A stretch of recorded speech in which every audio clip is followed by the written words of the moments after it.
So I'm going to ask you to have an open mind here for a couple of minutes and just play along with me, and you'll understand where I'm going with this by the end of this episode. And I think that you're going to find this pretty interesting. How would you feel if you turned on the TV and you go to Netflix, which you do all the time because you're pretty much addicted to Netflix, and the TV gives you a message that says, "Hi, Joe. Unfortunately, I'm going to be pausing your access to Netflix because I feel like you're watching way too many horror shows. And I'm going to give you a number to call because you might be having some issues." Now, that might sound far-fetched to you. How about this one?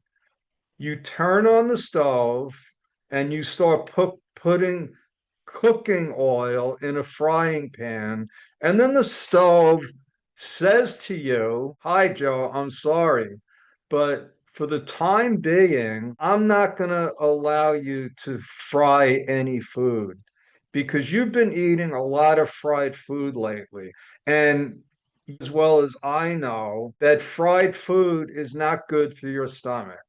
So we're going to pause this, and I'm going to recommend that you go see a gastrointestinologist or whatever the people are, the doctors that check your stomach." Does that sound far-fetched to you? Because I'm going to share something with you that I've been going through with one of my AI programs, Claude, which is owned by a company called Anthropic. My name is Joe DiChiara. I am a CPA for over 40 years, lifelong entrepreneur, and I created this podcast, How to Win Big at Business, specifically for self-employed professionals that are struggling or facing all the normal obstacles that small business owners face, and to provide solutions and ways to navigate those obstacles, including but not limited to issues with the IRS, state and local governments, marketing, creating a scalable business, and everything and anything in between. Work-life balance. Like I said, I've been doing this for over 40 years. I've been working with, I've had the opportunity to work with thousands, literally thousands of individuals and small business owners. And like I said in the beginning, I'm an entrepreneur just like you. So I want to share the recent experience that I've had with Claude. I'm a big fan of AI. I started using it in September of 24, and I was using it before, but it was more like a Google search tool until my business coach, Larry Broughton, introduced me to the act as if method. And that changed everything. So I've fully embraced AI. I've been using all different AIs. I use them on a daily basis. I use them to help me run my business. I help them to produce courses. And what I've learned is one of the things I've learned is that you can't just use one. They all have different talents, if you might call them that, different ways to approach things. And I started using Claude a couple of weeks ago. And because one of my mentors, one of my partners, showed me that it produced amazing spreadsheets and Word documents, color, and it just did stuff that the other AIs weren't doing at the time. My main AI program has been ChatGPT. That's the granddaddy of all of them. I did try Claude last year. It didn't suit my taste. It seemed like it was more for coders. But like I said a couple of weeks ago, I started using it. And I like it. I like it because it, like I said, it does stuff that the others don't do. For instance, it opens very easily. It's got a desktop program. It was just very easy and simple to use. So I started using it for some personal things. And I'm a mission to a lifelong mission for me and a lot of other people to get control of my weight, my health. I started doing Tai Chi, and I said, "What? I don't just want to lose the weight. I want to balance it. I'm going to incorporate exercise." I started swimming. Like I said, Tai Chi. I do a lot of walking. I do at least 5,000 steps a day. And I said, I'm going to set up a project in Claude to keep track of my calories. Now, I know there's a lot of programs out there that'll do it. I had a program once that you actually take a picture of what you're eating, it tells you what it is, gives you all the information on it. But I said, I'm already paying for these AI programs. Why am I going to pay for another calorie counting program? So I fed it all the data, my age, my weight, my height. I'm in really good shape. I'm going to be 66 on June 22nd. This is 2026. I was born in 1960. So I'm feeding it all the data. And I started this, let's say, about 2 weeks ago. And also, I asked it, what's the normal calorie intake? Like, if I'm counting calories, what's the break even? Like, if I ate, and I think the number came out to about, let's say, 2,500 calories. So if I consume 2,500 calories, I'm not going to gain weight, I'm not going to lose weight. Then I added, well, if I do 20 minutes of Tai Chi, how many calories does that knock it off? Walking, swimming. And I pretty much got it down to okay, if I do 2 to 4 laps in the pool a day, 1,000 steps, and 15 to 20 minutes in Tai Chi, that gives me another 300 calories. So let's say it's about 2,800 calories. So then I asked it, so how many calories is the recommended amount to start losing? So now it introduces what they call the calorie deficit. And I think it said at my age about 100 calories.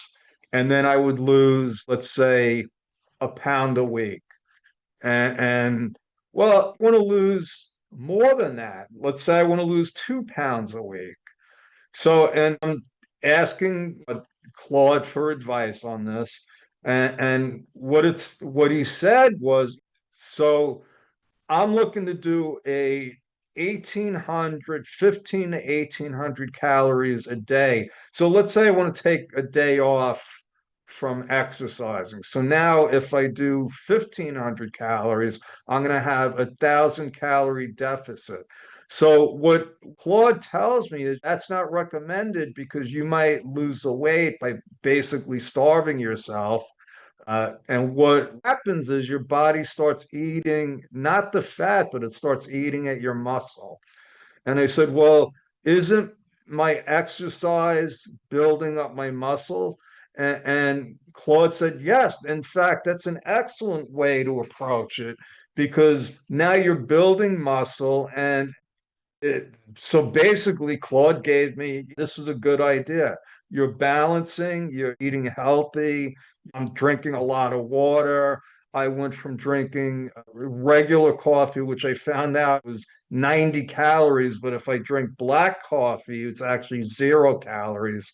So I'm approaching this in an intelligent way, I believe. And then 2 days ago, I get a shock. Now, also, let me mention that Claude kept making like stupid mistakes, like getting the dates wrong. Like it's telling me it's Saturday when it's Friday.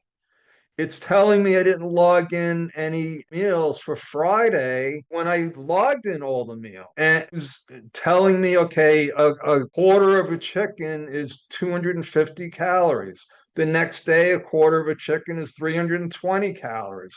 So I had to keep correcting it, the dates, the calories. And I thought that was odd. And it keeps apologizing. You're right. I apologize. And so this is what happens. So it's almost like it becomes a cheerleader. It's coaching me. And that's fine. That's good. But we're talking about a computer program. So it's good. It's giving me encouragement. It's keeping, and I'm doing unbelievable. I think in 2 weeks, I lost 2 kilograms. I went from 89 kilograms to about 87 in pounds. That's about like I was like at 198 when I started. Now I'm at like 194, 195 in between. So it's working great. And then 2 days ago, and I'm going to read this because this has been a ongoing long thread. So Monday consumption, I open it up, so Claude tells me, I need today's food entries to calculate. You haven't listed any consumption for Monday yet, just the header. Because when I wake up, what I do is I weigh myself and then I put in the title Monday consumption. So for each day, I have a thread. So if I want to go back to previous days, I can just see the title. So, okay, also a quick flag, your tracking week runs Friday through Thursday. So this was another thing. So I started on a Friday, so I wanted the week to go from Friday to Thursday. For some reason, it kept changing the week. It changed it to Thursday to Wednesday. So I had to keep reminding it, no, it's from Friday to Thursday. Very strange because so the point is these AI programs aren't perfect, they make mistakes, but this is like the same mistakes over and over again. Anyway, so it tells me, so again, now it says you've asked for Thursday through Wednesday here. Do you want me to know? Okay, so I just made a mistake. It was from Thursday to Wednesday, and it was giving me Friday to Thursday. So here we're almost in uh, almost 2 weeks. It's about 12 days now. And now it's telling me, trying to change it's asking me about the when the week starts and when it ends. Okay, so I say, okay, so then it says, got it. Sticking with Thursday to Wednesday. Let me pull your recent log so I can build a week. And then this is where the shock comes in. I want to be straight with you about why I'm pausing here rather than just running the number. Looking at the pattern across these sessions, the intake days are landing very low, often under 1,000 calories before counting exercise on top paired with daily weigh-ins, daily deficit maximizing. I know framing is 1 kilogram a week and you structure tracking. I don't doubt you're approaching this as an optimization problem, but I've been a co-pilot in pushing intake quite low and continuing to sharpen that isn't something I think actually serves you. I'm reading this and I'm looking at it, I'm like, what do you mean it isn't something I think actually serves you? Okay, well, that's your opinion. This is the first time I'm seeing this program do that. So I'm going to step back from the daily calorie and deficit tallying rather than keep refining it. What I generally suggest is a registered dietitian. Okay, that's a good suggestion. Maybe I should do that.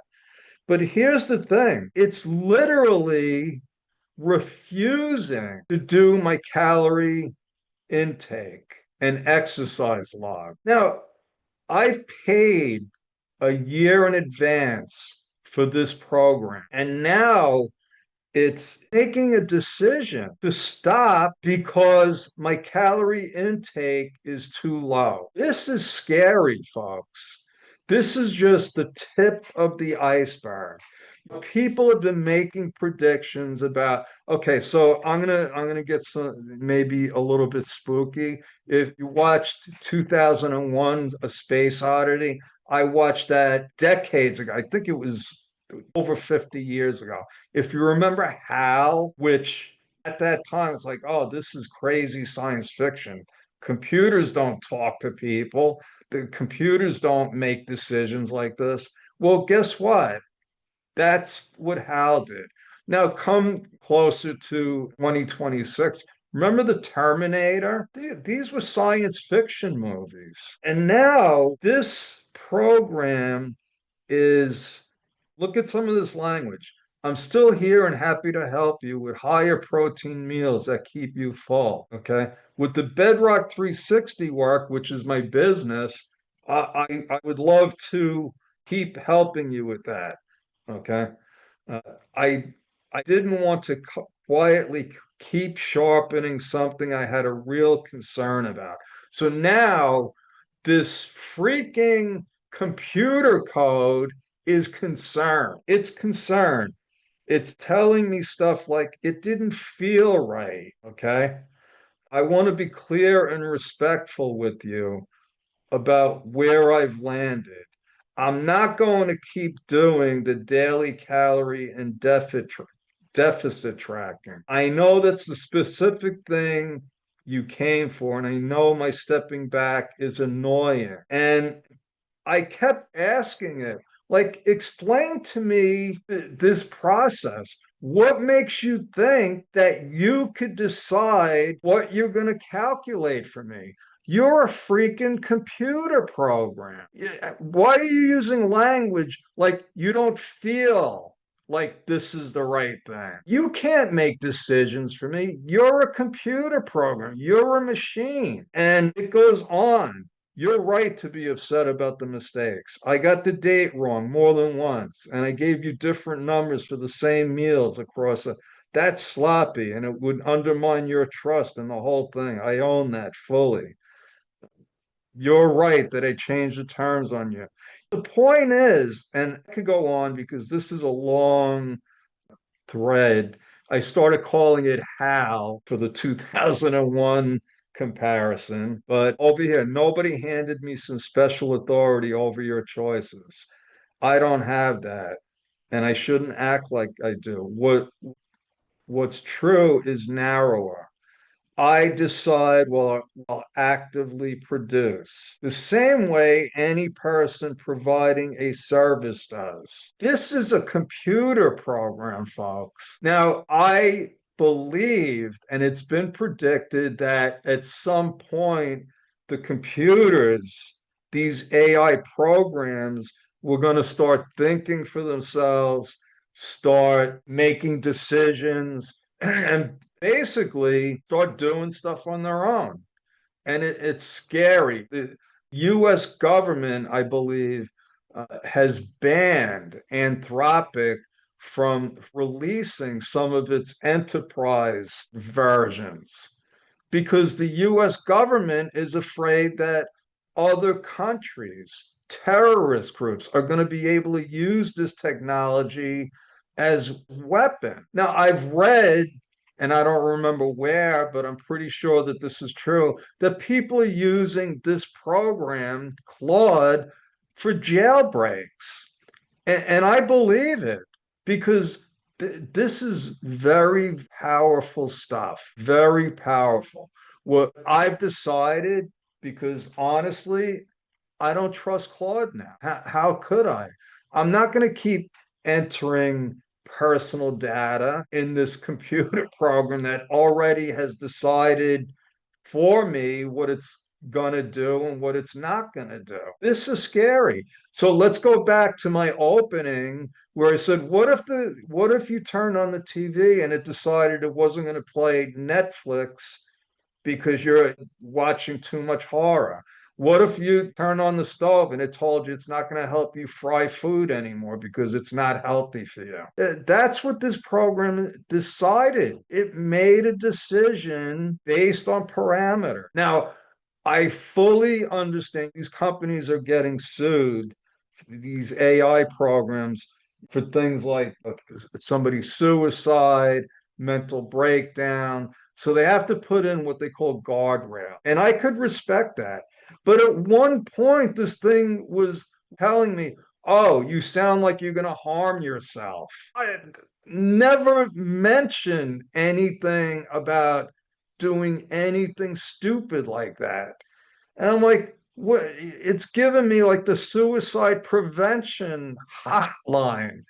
And I said, I never mentioned anything about hurting myself or anyone. And I said, I'm not doing anything illegal, immoral. I'm not trying to build a weapon. Who are you to make these decisions for me? I paid a subscription. And in fact, what my next question is, how do I cancel my subscription? Because now I want my money back. But it struck me, all these things have been predicted.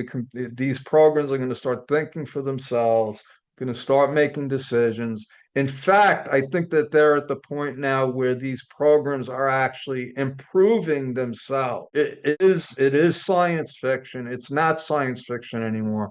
This is real life, folks. It's here. It's scary because I don't know if everybody is prepared for this.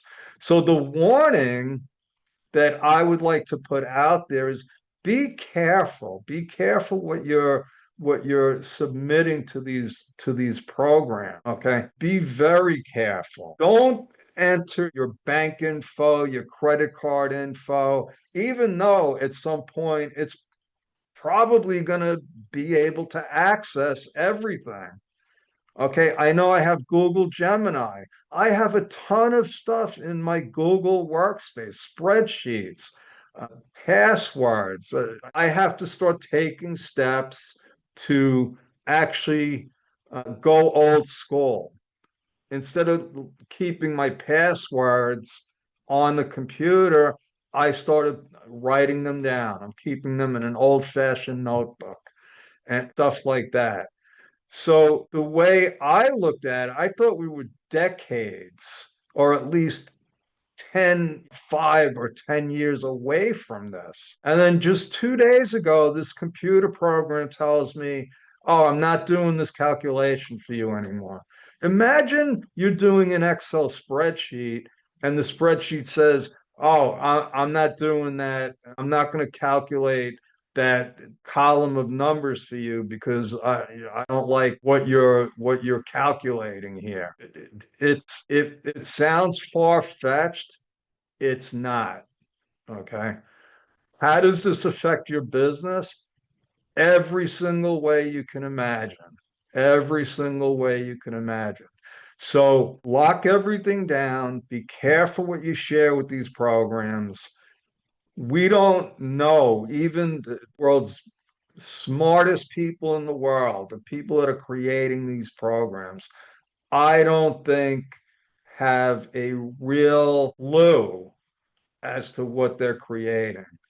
And I'm not just saying that one of the people that I follow closely is Elon Musk. And this is what he's been fearing. This is what he's been fearing, that this technology needs to be checked. It needs to be careful, careful implementation. And that's my story, folks. I'm sticking with it. This was episode number 29. We're doing this for more than half a year now. And if you like the program, if you like what I say, please follow me, give us a review, spread the word. People need to hear this stuff. They need to learn how to run a business. It's easy to start a business in the United States. It's not easy to run it. My goal is to make it simple by providing you with the issues, laying out the obstacles, giving you solutions. God bless, and I'll see you in episode 30. Thank you.